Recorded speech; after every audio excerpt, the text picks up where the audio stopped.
cars, steam, and popcorn poppers. It's amazing the things that were propelled by steam. I'm Jackie Ferris. On this week's show, we are at the Marshall Steam Museum, and we're going to check out all of the cars and all there is to see and do. Get ready to get fired up. The 302 is headed your way.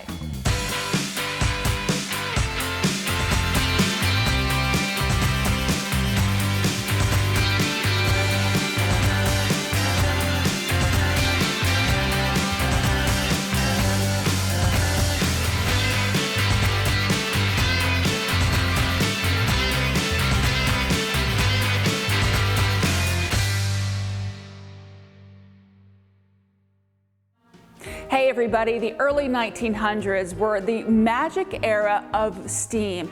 And what better place to come to check out all of the things that were used and created in that time frame than at the Marshall Steam Museum. I'm joined now by Susan Randolph, who is the executive director. Thank you so much for joining us. Thank you for coming out. Well, this is a hidden jewel. You're tucked away in the countryside, but wow, when you come here, you're just blown away.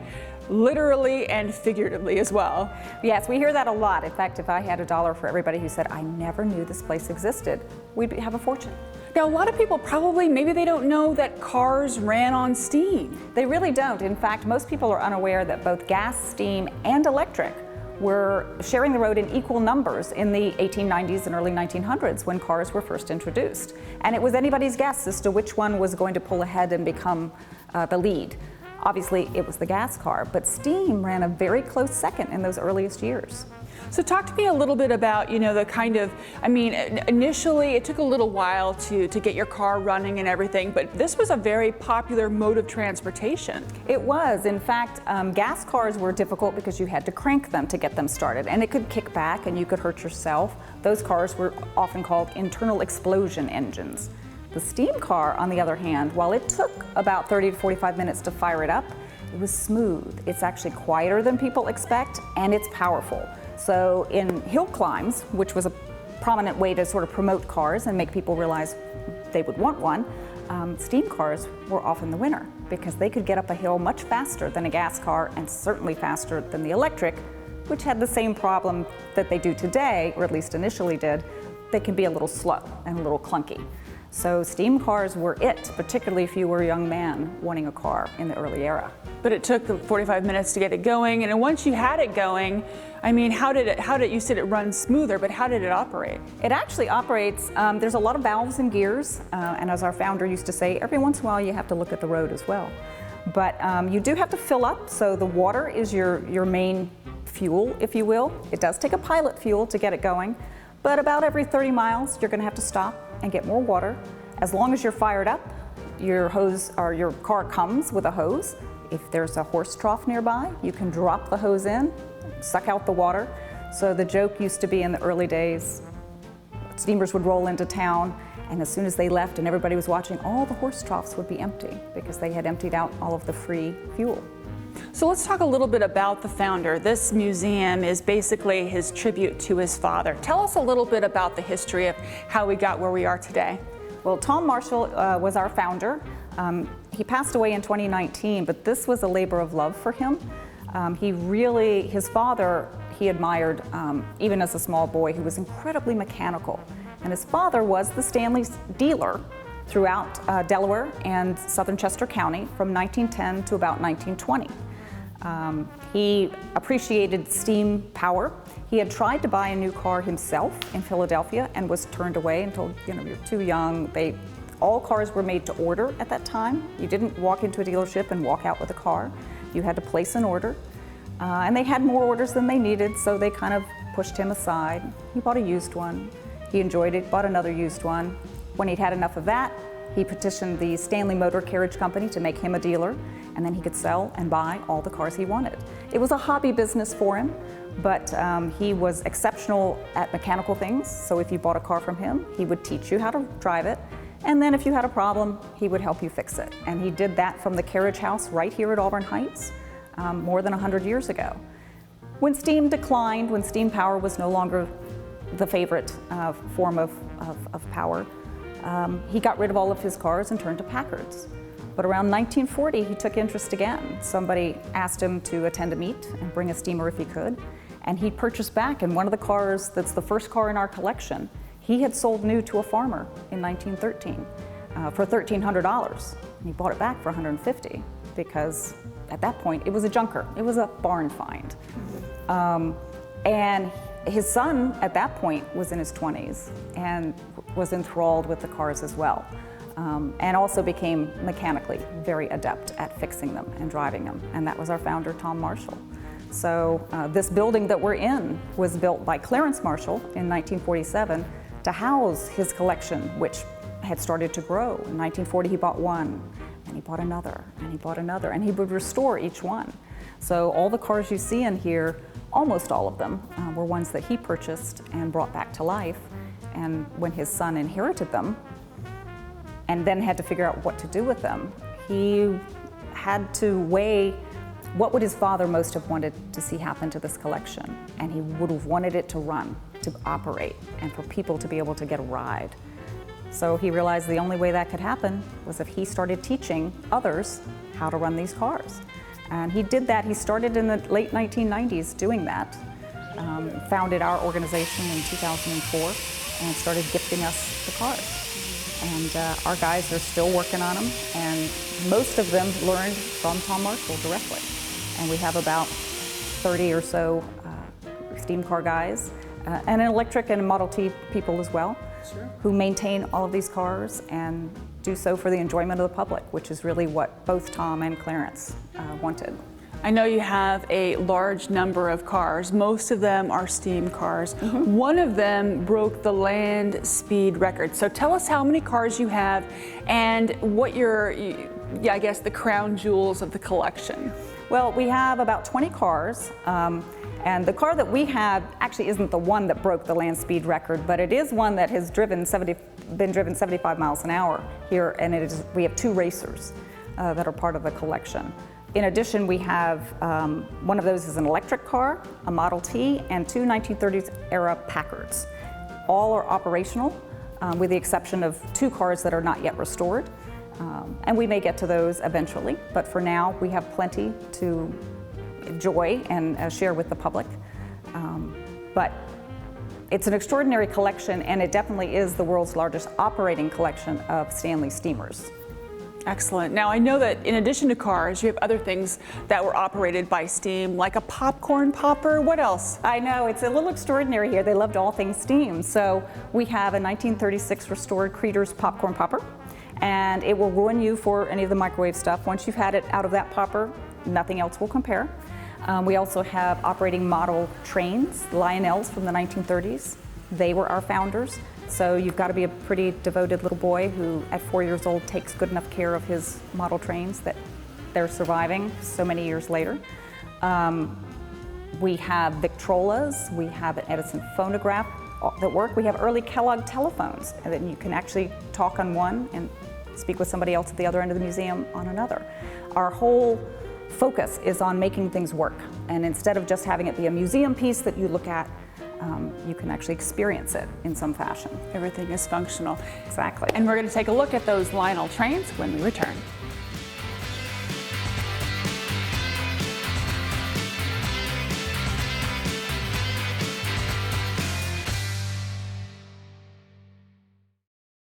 Hi, my name is Rich Fisher at Squeezebox Records, and if you're not watching 302 TV, you're missing it. Welcome back. We have gone into the back of the Marshall Steam Museum into the Lionel room. Tell me about what we have here. Well, what we have is one man's toys from when he was a small child.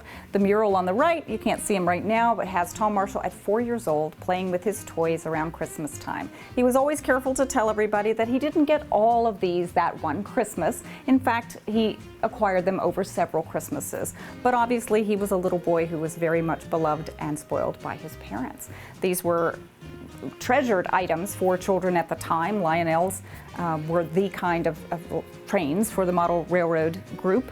And we have a set of volunteers, a whole team who keeps all of these running. So when we are open for our Steamin' Days, which are our most popular option, they have these fired up and going for all the little kids to enjoy. Now your founder, Tom, recently passed at 95, so these go back quite a ways. Yep, these are literally from the 1930s. So they're, let's do the math, they're not quite 100 years old yet, but they're getting up there. But they all still run, and the standard gauge is the most favorite size at that point in time, but they're a larger gauge than most people have today. They have HO, or they have the smaller gauge trains. So that's what you see at other locations.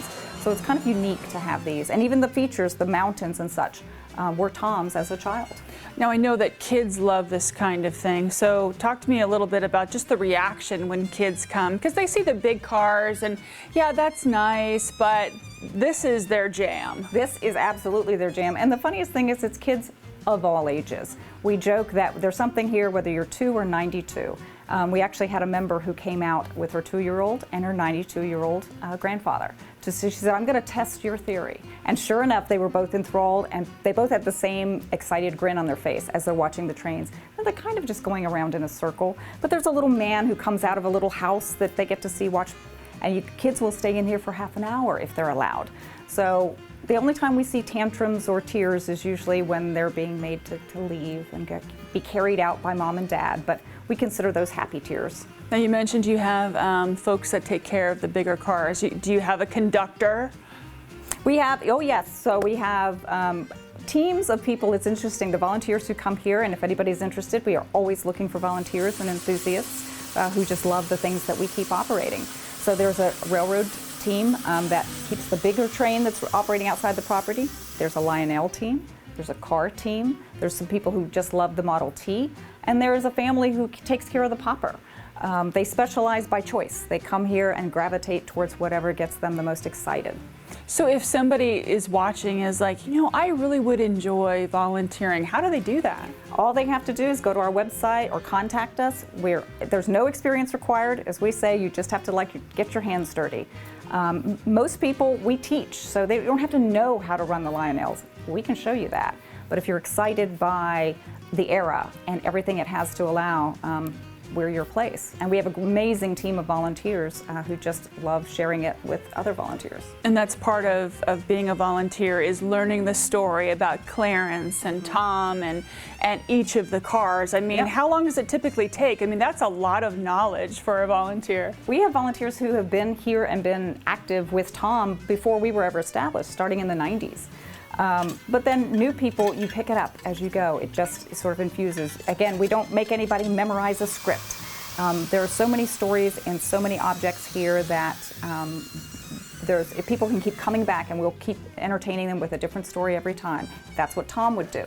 Now, do you do, I guess, theme events where people come? We do different kinds of. Our STEAM Days are our staple, and those are the first Sundays of every month, starting in May and running through November. Plus, we do a Halloween and a Thanksgiving. Our big fundraiser, which is a classic car show and garden party, is in September, and we invite very special cars from around the area to the site, and we have beer and wine and all the usual fun stuff then, including train rides. And then we also do group tours, we do field trips and outreach programs. We had to go virtual in 2020. We're keeping some of that. We have a Behind the Steam program that's more for adults, and a new one that we're doing that's in the evening where people can come out and just enjoy some good food truck food and some cars and relax on the beautiful site.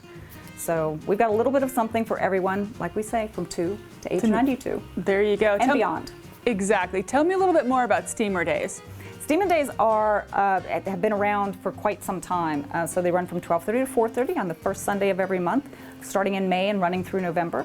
On those days, we have a steam car giving rides, the Model T giving rides, and typically the electric car. Right now it's getting a makeover, but we're the only place where you can get a ride in gas, steam, and electric from over 100 years ago. Our trains are giving rides around the property. The popcorn popping is going on, so I always tell people follow your nose, and you'll get free samples of that. Woodside Farm Creamery serves ice cream during the day, and the mansion is open for tours. So there really is something for every interest. The site is beautiful. There's picnic tables. People are encouraged to bring a picnic or sample what we have here available. But it's a great family outing.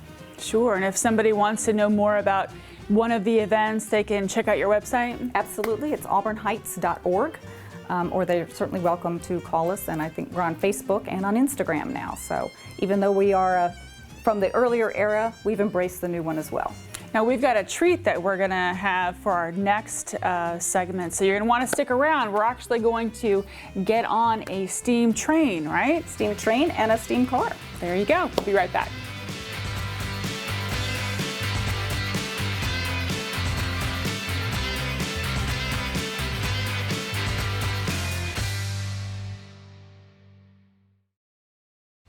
I'm Pam Minacchio from the Grand Opera House, and we're setting the stage with the 302. Welcome back. We are now in a steam car. So tell me a little bit about this car. It's rather big. It is, yes, it is. This is the 1950 Stanley Mountain Wagon from 1915, so over 100 years old now. It was originally, or when it was purchased by the Marshalls, it was being used as a logging truck. So the seats we're in had been taken out, and it was hauling logs up in New England. But it's been hauling happy passengers ever since its arrival back down here. Have the seats in it. As far as we know, it is the only 15-passenger Stanley Mountain Wagon that was ever built. So this is like the 1900s version of the Escalade. Probably, yes. And they were actually used back in the day, many of them out in Colorado, and they would pick people up at the train station and carry them and their luggage to their hotel or whatever establishment they might be visiting.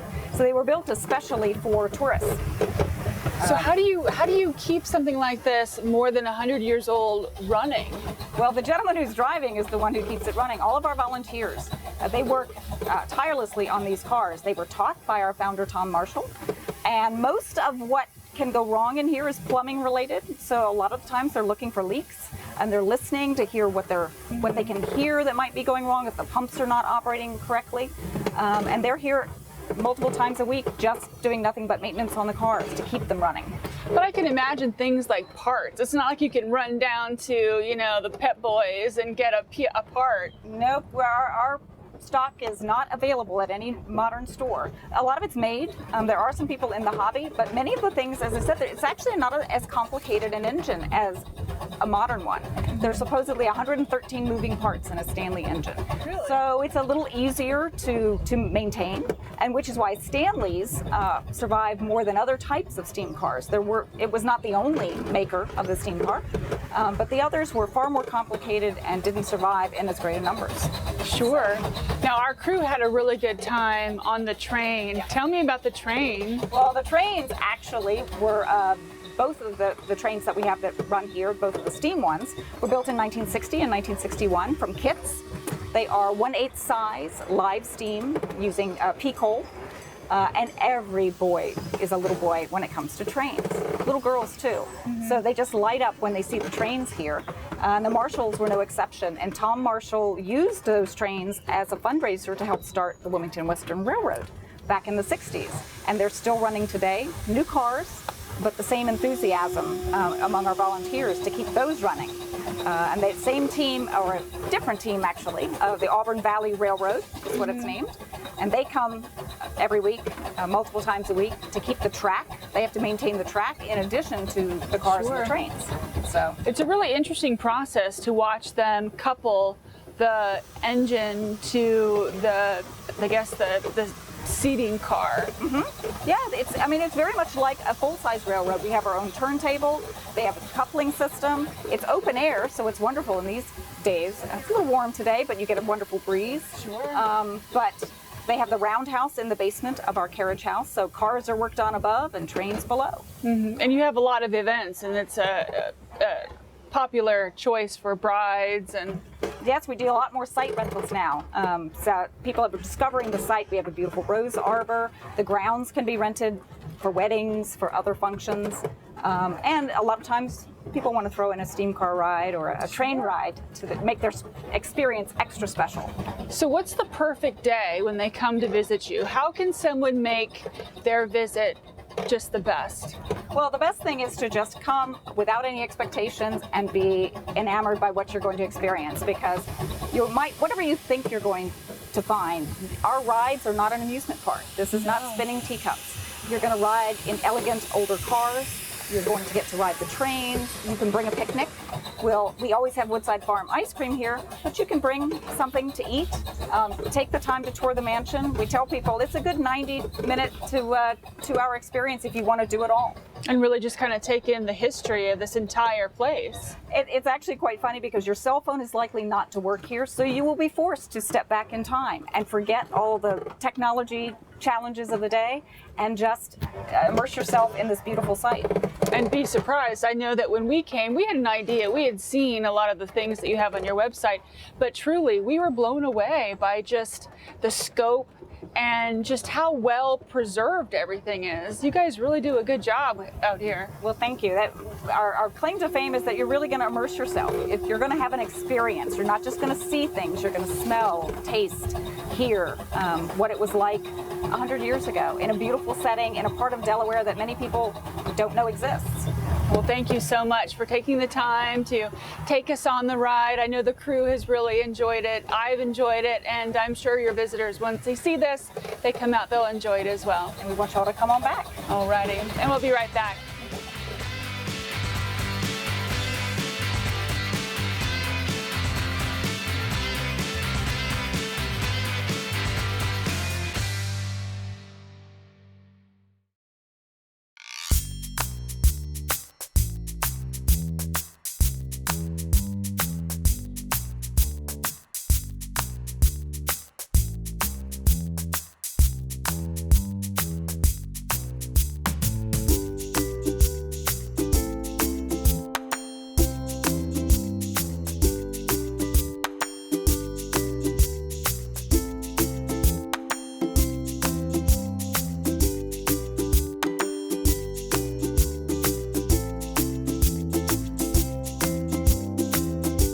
For more information on the Marshall Steam Museum, you can visit auburnheights.org.